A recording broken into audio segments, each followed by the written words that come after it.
Bueno, hablar de grandes batallas y tal siempre queda muy vistoso, pero hay que repetir que el gran mérito de Alfonso III fue sobre todo su visión política.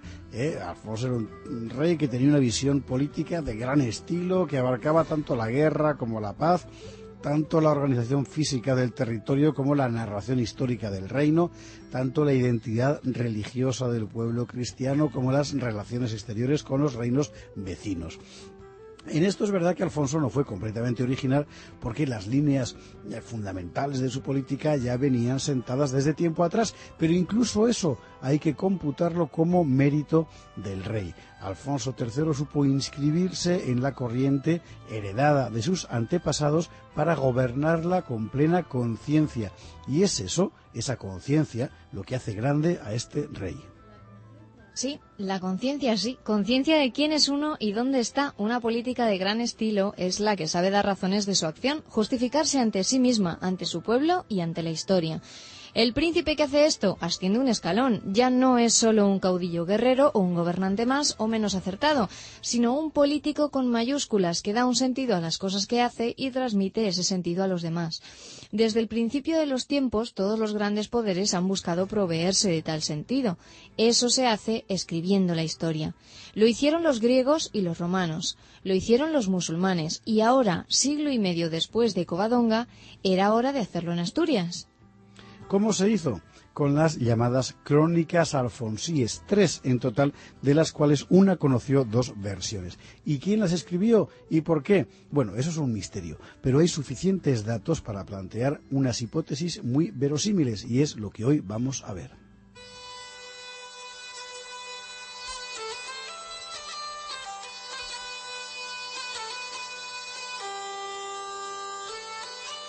Tal y como lo reconstruyó Sánchez Albornoz, la cosa pudo ser así. Desde los días del rey Ordoño, un nutrido contingente de mozárabes había huido de Al-Ándalus para buscar refugio en el reino de Asturias. Estos mozárabes trajeron consigo la sabiduría isidoriana, es decir, el acervo cultural que la cristiandad de Toledo y Andalucía conservaba desde la época goda. ¿En qué consistía tal sabiduría? Fundamentalmente en libros y tradiciones, y entre esos libros, buen número de códices históricos y geográficos, además de textos religiosos. Los portadores físicos de este legado cultural eran los clérigos, depositarios de la tradición hispanogoda. Bueno, pues uno de estos clérigos, sin duda mozárabe por su conocimiento de la grafía arábiga, comenzó un día a escribir una larga historia. Es muy probable que viviera en Oviedo, y es también posible que comenzara su relato por indicación expresa de Alfonso III, cuyo gusto por los libros es bien conocido. El clérigo mozárabe compuso un relato al viejo estilo: historia de Roma, historia de la España goda y por fin historia del reino Astur. ¿De dónde sacó el material para confeccionar su relato? Por supuesto, de los materiales hispanogodos que los mozárabes habían conservado. Pero, ¿y el material sobre el reino de Asturias? ¿De dónde lo había sacado? Porque los hechos de la corona de Oviedo no se encontraban en los textos godos, evidentemente, y los mozárabes de Toledo o Córdoba tampoco podían conocerlos. Sin duda, alguien en Asturias se había tomado la molestia de redactarlos en alguna crónica que después desapareció. Por eso se supone que hubo alguna vez una crónica asturiana original, hoy perdida. El hecho es que con todos esos materiales nuestro clérigo mozárabe, en su latín canónico, terminó su trabajo. Debía de ser el año de 881, porque el relato llega hasta las batallas del monte Oxifer. El clérigo añadió una lista de las diócesis del reino y de los obispos que la gobernaban.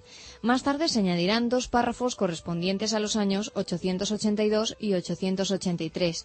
El resultado fue la primera crónica histórica conocida del reino de Asturias, una crónica que sitúa a la corona de Oviedo en una línea ininterrumpida desde Roma. En otros términos, el reino de Asturias, literalmente los reyes godos de Oviedo, se identificaba con la legitimidad de la corona goda, heredada a su vez de la legitimidad imperial romana, santificada por la cruz. A esta crónica se la llamó después albeldense, porque en el monasterio de Albelda se halló una primera copia, pero el clérigo que la escribió no era de Albelda, sino, insistimos, mozárabe, y vivió en la corte de Oviedo. Casi al mismo tiempo alguien escribía otra crónica, la llamada Crónica Profética, que es el segundo texto fundacional para la historia del Reino de Asturias. Esta crónica se llama profética porque se basa en una supuesta profecía de Ezequiel. Interpretada por los mozárabes de Toledo, la profecía en cuestión venía a anunciar el fin del poder musulmán y el retorno de la corona goda. ¿Cuándo caería el emirato en España? Según los cálculos de Toledo, cerca del día de San Martín de 884. ¿Y cómo volvería la corona goda? Bueno, volvería encarnada en el rey de Asturias, que era la prolongación histórica de la vieja monarquía toledana. Esta crónica fue concluida el 11 de abril de 882. Respecto al autor de la crónica profética, todo apunta al erudito sacerdote Dulcidio, presbítero de Toledo primero, obispo de Salamanca después. Dulcidio, en su gabinete toledano, cotejó la profecía, hizo los cálculos y corrió a Oviedo para contar al rey Alfonso su inminente victoria. Los cálculos no eran correctos, como no tardaría en verse, pero sí es cierto que el emirato, a partir de ese momento, entró en fase de agudísimos problemas internos, y todo presagiaba su inminente caída. Dulcidio, en todo caso, se quedó en Asturias y entró al servicio de Alfonso. Pronto le veremos actuando de embajador, y no solo eso, sino que además aportará materiales importantes para la tercera crónica del Reino de Asturias, la que estaba escribiendo el propio Alfonso. El propio Alfonso, sí, porque hay una tercera crónica que conoció dos versiones y todo apunta a que Alfonso en persona, el rey, fue su primer redactor. Esto se sabe porque hay cartas en las que Alfonso agradece a un sobrino suyo, cierto obispo llamado Sebastián, su mediación para obtener datos e información con las que escribir su relato. ¿Y quién le proporcionaba esos datos, esa información? Pues Dulcidio, el de la crónica profética. Así Alfonso pudo componer un relato histórico con abundantes materiales. Esta primera versión de la crónica recibe el nombre de Rotense. Parece que la primera versión le quedó al rey un poco demasiado sincera, tanto que tuvo que ser corregida para embellecer un poco no solo el estilo, sino también los hechos, y de ahí nace la segunda versión. ¿Quién escribió esa segunda versión de la crónica de Alfonso III? Al parecer fue Sebastián, su sobrino, y por eso a la segunda versión se la llamaba sebastianense, aunque también obetense y erudita. Sebastián no solo mejoró el bárbaro latín de Alfonso, sino que además introdujo elementos muy importantes en la justificación ideológica del reino. Subrayó el origen noble de Pelayo y la continuidad entre la monarquía visigoda y la corona asturiana. Suavizó las enérgicas disposiciones de Fruela contra la corrupción del clero.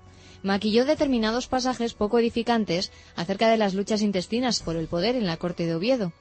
Eso explicaría las lagunas que, como hemos visto en capítulos anteriores de nuestra narración, salpican con frecuencia la crónica Astur. El hecho, en todo caso, es que así se construyó el relato inaugural de la Reconquista, la narración que a partir de ese momento iba a orientar, a encauzar, a dar sentido a la existencia misma de los reinos cristianos de la península. Las crónicas alfonsíes son el germen narrativo de todo lo que pasó después. Hay quien ve aquí un motivo para sospechar de la verdad de la Reconquista. Bueno, nosotros pensamos todo lo contrario.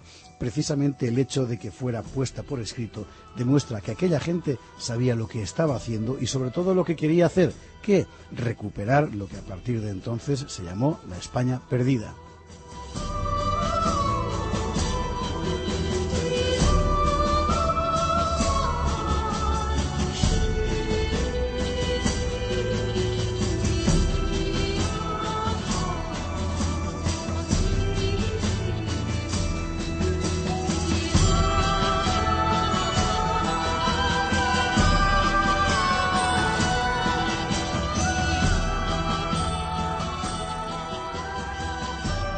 La estrella polar.